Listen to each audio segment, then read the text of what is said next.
Hello and welcome to the Masterclass video on the three different kinds of subtypes of what it means to be a nine, the modest mediator. And as it goes without saying, for each of these types, if you want to go a little bit deeper, check out the book that we sent you, The Enneagram in Burnout and Stress, where you can get more particularities in what you're looking for.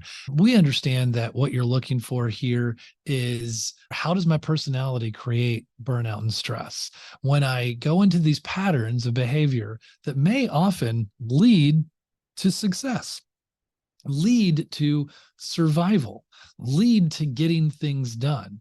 But the very pattern of it, the cost that comes as a result of that, has a lot to do with the very stress that I keep creating and recreating. And how can I become aware of them in order to break them down and have more awareness and do something about it and not keep repeating the same things? So in this particular case, with the self-preservation 9, the subtype name is appetite. Interesting. So they deal with, if this is you, a self-preservation 9, you deal with anger and anxiety through this idea of appetite, but that has more to do with drowning out appetite or stuffing it down. So sometimes called the sensualists of the Enneagram because of their focus on physical comfort, what they also refer to as narcotizing behavior.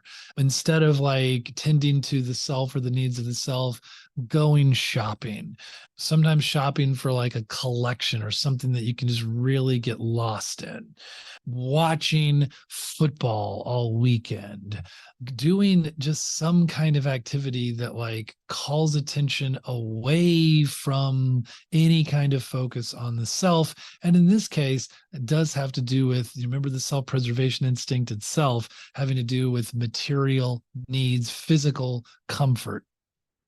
They can remain stubbornly entrenched, if you are a self-preservation 9, in your habits, putting a great deal of energy into making sure nothing is expected of you. It sounds like maybe a lot of husbands during NFL season, right? Just like, hey, I just want to watch some NFL. I hope nothing's expected of me.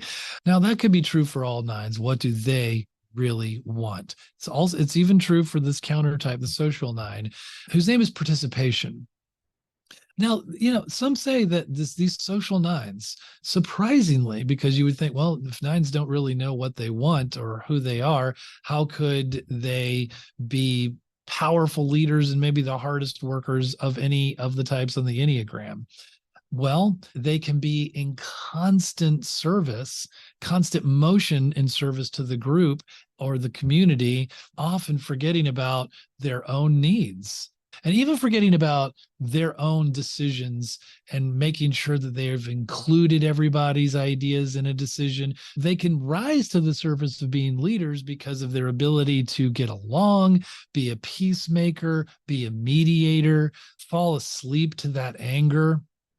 These are good things politically, right? To listen to everybody, to think about what others are thinking and needing. But then they get into leadership positions. And if you keep defaulting into that same type of behavior, it's going to water down the efficacy of your leadership.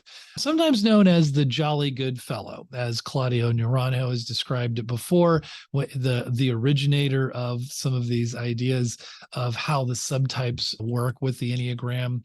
And sometimes social 9s, even if they're not necessarily a leader, they'll just join a group as a distraction from either right action and doing what needs to be done or other kinds of narcotizing behavior.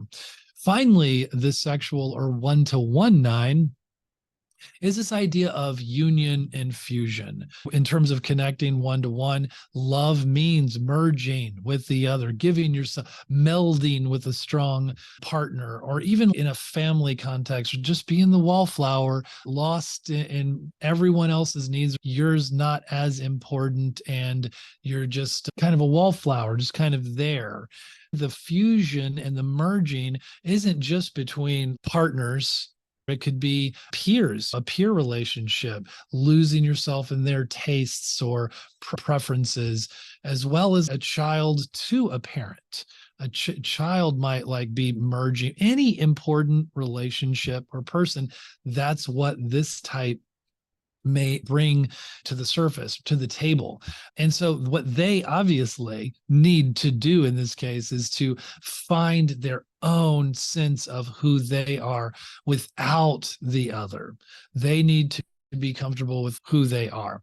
So I hope that that helps understand the three varieties of what it means to be a 9 a little bit more, and continue your exploration of the others